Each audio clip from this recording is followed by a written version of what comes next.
हाँ तो दोस्तों, इस वीडियो के अंदर हम शांति दूत इंफ्रा सर्विसेज के आईपीओ के बारे में बात करेंगे और जानेंगे कि इस आईपीओ के अंदर आपको कितना लिस्टिंग गेन मिल सकता है और आपको इस आईपीओ में अप्लाई करना चाहिए या नहीं। चलिए शुरू करते हैं। तो देखिए, सबसे पहले हम ये जानेंगे कि ये कंपनी क्या काम करती है। तो देखिए, सबसे पहली बात तो ये है कि ये कंपनी 2019 में ये कंपनी स्टार्ट हुई थी, यानी कि अगर आप देखोगे हार्डली 2 से 3 साल इस कंपनी को स्टार्ट हुए हैं।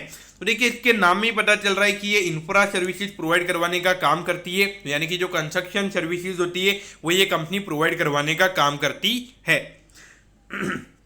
अभी अगर हम करंटली देखेंगे तो ये कंपनी हमें पटना के अंदर हेडक्वार्टर, यानी कि जो इनका हेडक्वार्टर बिजनेस है, यानी कि जो ऑफिस है इनका, वो हमें पटना में नजर आता है। और ये कंपनी बिहार और झारखंड जैसे स्टेट के अंदर ये कंपनी काम करती है।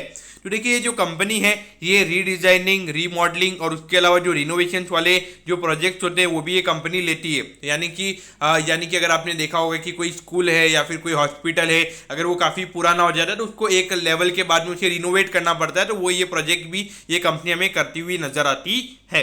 तो देखिए, 2 सेक्टर के यहाँ पे हमें कंपनी के बिजनेस नजर आते हैं। तो ऐसा नहीं है कि सिर्फ प्राइवेट सेक्टर वाले बिजनेस में ये कंपनी काम करती है, यहाँ पे गवर्नमेंट के भी कंपनी को ऑर्डर्स मिलते हैं। तो देखिए, नॉर्मली प्राइवेट सेक्टर के साथ तो नॉर्मली वहाँ पे मैनेजमेंट वगैरह से बात करके ऑर्डर्स मिल जाते हैं, और गवर्नमेंट में तो वहाँ पर अगर आप देखोगे गवर्नमेंट का तो रूल रहता है कि जो सबसे कम पे प्राइस पे अच्छा काम करके देगा तो उसे गवर्नमेंट ऑर्डर देती है। तो उसके हिसाब से यहाँ पे इनके गवर्नमेंट कॉन्ट्रैक्ट्स रहते हैं। तो देखिए, गवर्नमेंट कॉन्ट्रैक्ट से इनको मेन प्रॉफिटेबिलिटी इनका मेन मोटिव नहीं रहता है। इनका मेन मोटिव ये रहता है कि इनका एक अच्छा नाम हो जाए, और एक अच्छा नाम हो जाता है तो वहाँ पे आपके एक अच्छे खासे ऑर्डर्स आपको मिल जाते हैं दूसरे, और जो प्राइवेट सेक्टर वाले कंपनीज होती है वहाँ से आपको और ऑर्डर्स मिल जाते हैं।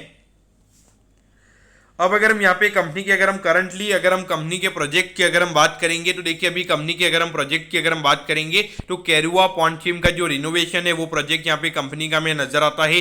उसके अलावा जो गौतम इंस्टीट्यूट ऑफ नर्सिंग है, गौतम इंस्टीट्यूट ऑफ फार्मेसी, और उसके अलावा माता सुशीला इंस्टीट्यूट ऑफ एजुकेशन और शांति दूत हॉस्पिटल, और उसके अलावा हमें और अदर जो प्राइवेट प्रोजेक्ट्स हैं वो यहाँ पे कंपनी के नजर आते हैं। तो ये देखिए, यहाँ पर अगर आप देखोगे तो बेसिकली जो कंपनी ने यहाँ पे हाईलाइट करके जो दिखाया है वो गवर्नमेंट प्रोजेक्ट ही दिखाया। तो एक तरीके से अगर आप देखोगे आपको लगेगा कि यार गवर्नमेंट के जो प्रोजेक्ट है गवर्नमेंट इस कंपनी को दे रही है तो काफी अच्छी बात है। तो ये उस पॉइंट ऑफ व्यू से यहाँ पे हर कंपनी गवर्नमेंट के प्रोजेक्ट को लेने की यहाँ पे कोशिश करती है। अब अगर हम यहाँ पे कॉम्पिटिटिव स्ट्रेंथ के बारे में अगर हम बात करेंगे तो देखिए, मैनेजमेंट टीम की अगर आप बात करोगे एक्सपीरियंस काफ़ी अच्छा हमें यहाँ पे नजर आता है। लेकिन देखिए, कंपनी को सिर्फ 2 से 3 साल यहाँ पे स्टार्ट हुए हैं, तो इतना ज़्यादा एक्सपीरियंस मेरे ख्याल से मैं इस पॉइंट पे इतना ज़्यादा नहीं मानूंगा। और सप्लायर्स के साथ में रिलेशनशिप काफ़ी अच्छे हैं। देखिए, 7-8 करोड़ रुपये का रेवेन्यू आपका नंबर हमें नजर आता है, और वहाँ पे सप्लायर्स के साथ अच्छे रिलेशनशिप होना ये भी मुझे पॉइंट इतना अच्छा नजर नहीं आता है।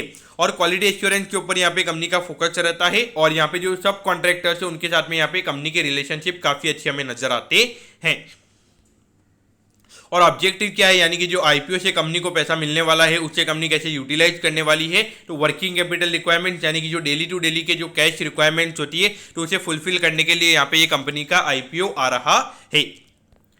तो कंपनी के फाइनेंशियल से पहले अगर हम कंपनी के प्रमोटर्स की अगर हम बात करेंगे तो देखिए, मिस्टर अभिजीत कुमार ये कंपनी के प्रमोटर्स हैं। और अगर हम यहाँ पे कंपनी के फाइनेंशियल की अगर हम बात करेंगे, देखिए यहाँ पे 66 लाख रुपीज़ के कंपनी के एसेट्स थे, और अभी ये लगभग 3.5 करोड़ के लगभग के कंपनी के टोटल एसेट्स हो चुके हैं। और अगर हम रेवेन्यू के नंबर की अगर हम बात करेंगे तो 2 करोड़ से यहाँ पे 7 करोड़ के लगभग का रेवेन्यू का नंबर आ चुका है, और लगभग 1 करोड़ 40 लाख रुपए का प्रॉफिट भी यहाँ पे कंपनी ने कमाया है। तो देखिए, जब से कंपनी स्टार्ट हुई है कंपनी प्रॉफिटेबल भी है, तो ये काफ़ी अच्छी बात हमें नजर आती है।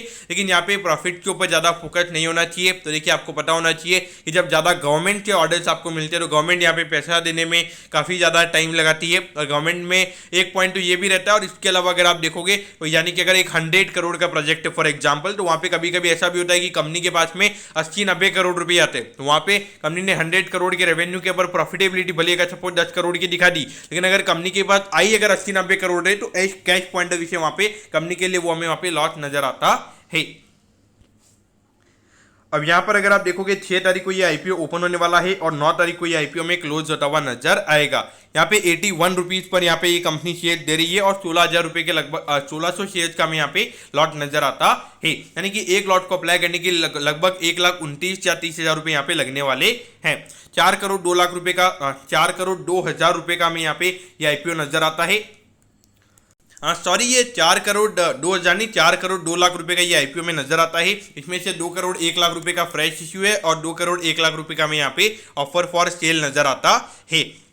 तो देखिए ये एक मुझे बहुत ज़्यादा नेगेटिव पॉइंट मुझे यहाँ पे ये नजर आता है, क्योंकि देखिए जब इंफ्रास्ट्रक्चर की कंपनीज हैं तो वहाँ पर अगर आप देखोगे 2 करोड़ सिर्फ यहाँ पे कंपनी के पास में जाने वाले हैं, तो वहाँ पे 2 करोड़ से कंपनी का क्या होगा, एक ये भी आप पॉइंट सोचिए। आज 2 करोड़ से मुझे नहीं लगता कि आज की तारीख में कोई इंफ्रास्ट्रक्चर कंपनी एक अच्छे से यहाँ पे चल सकती है, क्योंकि एक लगभग 10-15 करोड़ आज की तारीख में मिनिमम अमाउंट मुझे यहाँ पे नजर आता है। तो यहाँ पर अगर आप देखोगे सिर्फ 2 करोड़ 1 लाख रुपए का यहाँ पे रिटेल कोटा है और 2 करोड़ 1 लाख रुपए का हमें यहाँ पे एचएनआई कोटा नजर आता है। तो आईपीओ तो टोटली सब्सक्राइब हो जाएगा, क्योंकि सिर्फ 4 करोड़ का आईपीओ है, तो अगर मिल के अगर 150-200 लोग अगर अप्लाई कर देंगे तो वहाँ पे आईपीओ टोटली सब्सक्राइब हो जाएगा।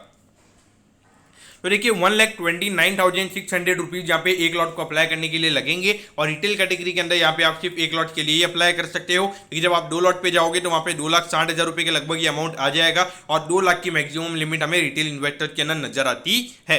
तो यहाँ पे क्या करना चाहिए, तो देखिए long term point of view से डेफिनेटली अवॉइड कीजिए। और देखिए बहुत सारे जो हमारे व्यूअर्स हैं वो बोलते हैं भैया हमको लॉन्ग टर्म से कुछ लेना देना नहीं है, हमें listing in point of view से बताइए। तो देखिए लिस्टिंग इन डेफिनेटली अगर आप देखोगे सिर्फ 4 करोड़ का आईपीओ है और यहाँ पे अगर आप देखोगे फाइनेंशियल भी काफ़ी अच्छे हैं और मोस्टली रिटेल कैटेगरी यहाँ पे अप्लाई करती है, तो मेरे ख्याल से listing in point of view से यहाँ पे सप्लाई काफ़ी कम है और डिमांड ज़्यादा हो सकती है। तो उस पॉइंट ऑफ व्यू से मुझे लगता है कि लगभग 20-25% के लिस्टिंग इन आपको यहाँ पे मिल सकते हैं। और डेफिनेटली शॉक मत होइएगा कि 100 टाइम 150 टाइम का सब्सक्रिप्शन आपको इस आईपीओ में देखने को मिलेगा।